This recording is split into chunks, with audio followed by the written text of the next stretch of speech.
Ouais, non, oui, tout. Non, mais non, je te dirai. Yo Triss, comment ça va? Ça va, tranquille, bien bien. Franchement, on est ravis.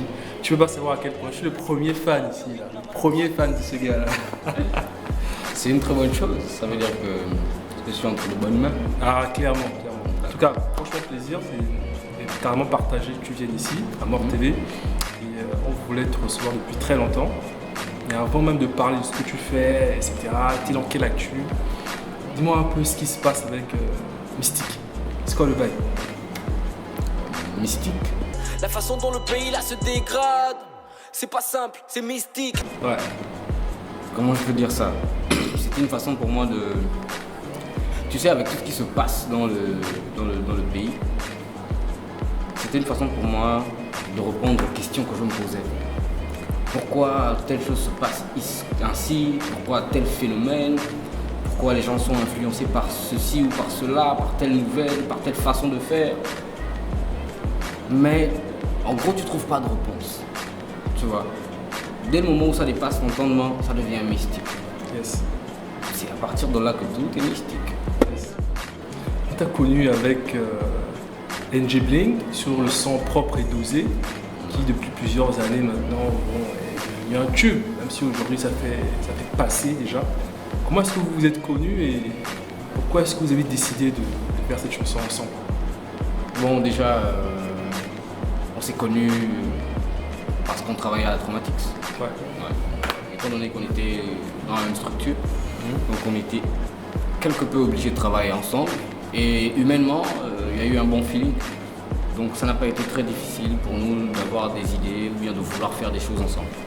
Maintenant, pour ce qui est de propre et dosé, bon, je crois que c'était un petit règlement de compte en faux. Ah bon? C'était un petit règlement de compte qu'il fallait gérer à cause d'une histoire de musique, parce que le beat, je crois que c'était une musique de Olino qu'il avait vendu à Da Freshman.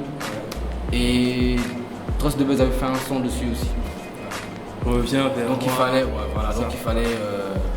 Il fallait récupérer la musique et le public aussi. Donc voilà, on a pensé à faire ça. Ouais. Bon petit délire, tranquille. C'était quand même difficile de trouver ce délire-là. Mais ça a été fait bien et tout. Et nous-mêmes, on n'a même pas compris comment c'est parti. C'est-à-dire que jusqu'à présent, je ne réalise pas. Tu vois, c'est-à-dire que tu es là, mais quelqu'un il est à Makongonio, mon frère il te connaît à cause de propre et dosé. Clair. Ouais, c'est un peu ça. Est-ce que c'est un peu ce qu'on appelle la célébrité aussi? C'est ça? Ouais, c'est un peu ce qu'on appelle la célébrité. Effectivement. Dans cette même lignée-là, du propre et dosé, on a vu des freestyles que tu donnais généralement sur Urban FM, même dans ta zone, je pense, dans ton quartier, etc. Mais ceux qui étaient diffusés sur les réseaux avaient quelque chose de particulier. Est-ce que ce n'est pas sur ce côté freestyle où tu vomis les mots qui t'a fait connaître? Peut-être. En tant que l'un des meilleurs lyricistes. Peut-être, c'est possible, parce que en même temps c'était un défi pour moi. Ouais.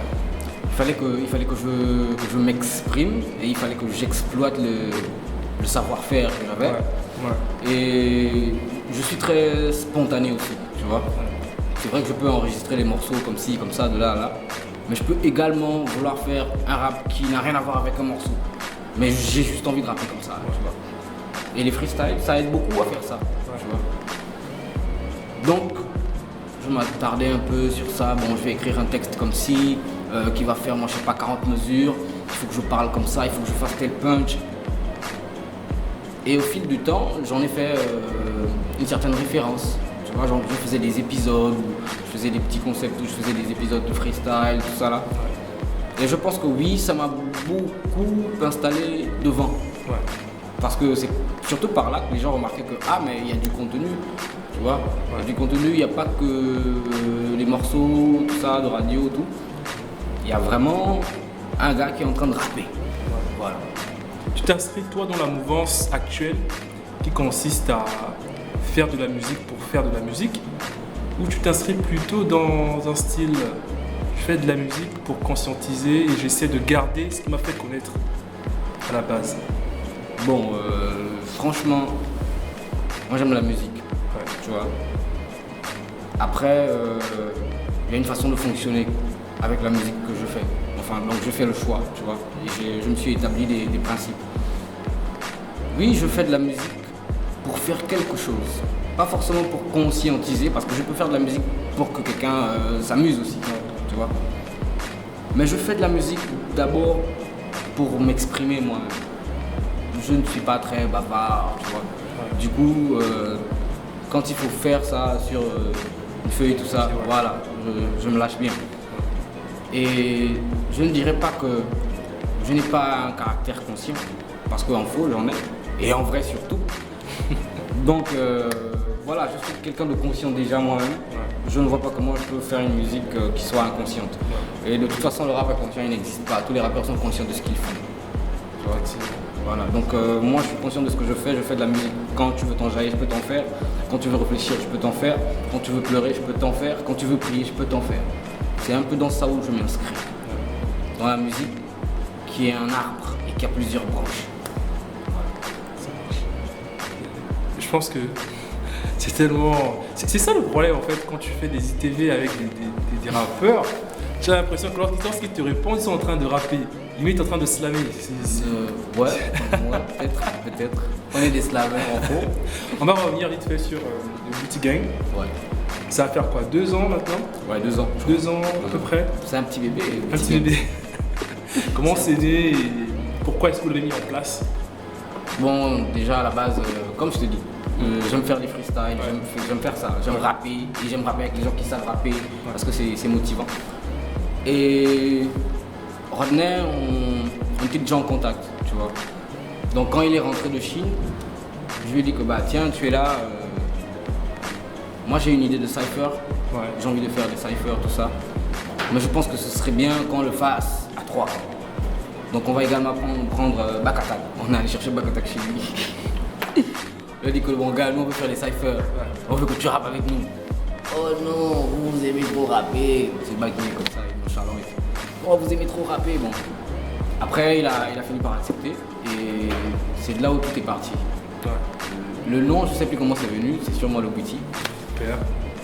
On a dit que bon voilà, on va faire des cyphers. Et c'est comme ça qu'on a commencé. On avait des DOC qui filmaient, qui étaient à la caméra et tout ça. Le studio était là, les musiques étaient là, donc tout ce qu'il fallait c'était appeler des rappeurs. Yo man, ça te dirait pas de faire un cypher? Ok si, on se met ensemble, on écrit le cypher, on enregistre, on filme. Et puis je crois qu'on sortait ça tous les vendredis la première saison. Bon. C'était vraiment bouillonnant. Oh yeah, mais c'était bon. C'était un bon truc. C'est terminé maintenant.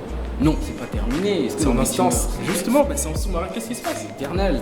Qu'est-ce qui se passe? Après, tu vois, là, on a envie de. Par exemple, Rodney, il prépare un autre album. Je suis en train également de préparer un autre album. On va également préparer un album du groupe. Donc, tu vois un peu qu'il faut ordonner et coordonner tout ça. On va pas juste faire parce que les gens ont envie d'entendre ou d'écouter. Parce que quand on va demander d'acheter, vous allez disparaître.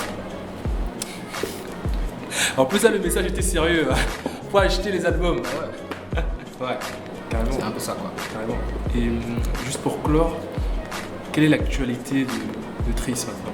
Qu'est-ce que tu prépares dans ta cuisine interne? Dans ma cuisine interne, j'ai pas le droit de te dire ça si tu vas pas manger. Ouais, mais on veut l'exclu ici, à côté aussi. Pourquoi tu fais ça? Pourquoi tu fais ça? Non, Jack, il arrive en retard en fait, donc il a le droit. Il arrive en retard. 1 heure de retard. un bon gabonais, quoi. Non, vas-y. Donc, on est sur l'album, on est en train de travailler l'album. Ça s'appelait comment? Je l'ai déjà écrit. Le nom de l'album, tu peux le dire déjà ou pas? Non. Ça fait peut-être 1 an que je vous l'ai dit déjà, La Passion du Triss. C'est ça le nom de l'album. Donc je l'écris depuis 2016. J'écris un maximum de trucs, tu vois. Maintenant après, on va travailler à le faire sortir de façon correcte et avec un bon suivi. Tu vois, un bon suivi promotionnel et tout ça, avec les clips qu'il faut. Et également, on va organiser des concerts pour l'album. Donc il y aura peut-être il y aura un concert à Elbeuf, il y aura un concert à Pog. Maintenant, si Dieu est avec nous comme il l'est toujours, on va prendre les 9 provinces, pourquoi pas. On va passer par les 9 routes. Yes. Voilà. C'est ce qu'on est en train de préparer, mais en dehors de ça, il y a plein d'autres trucs qu'on peut faire ou que j'ai envie de faire, tu vois.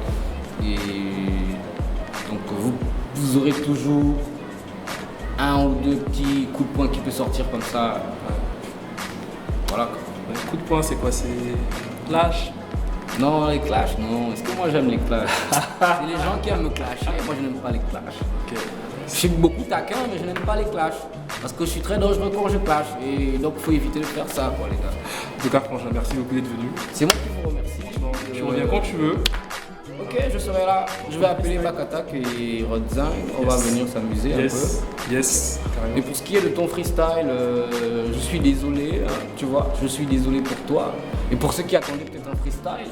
Il est pas sérieux. Mais en fait, vous savez, je crois qu'on a 20 épisodes du Beauty Gang Cypher. Les gars, consommez sérieusement, écoutez sérieusement ce qu'on a fait. Prenez le temps, analysez, réfléchissez. C'est inimaginable. Vous avez au Gabon ce que les autres n'ont pas.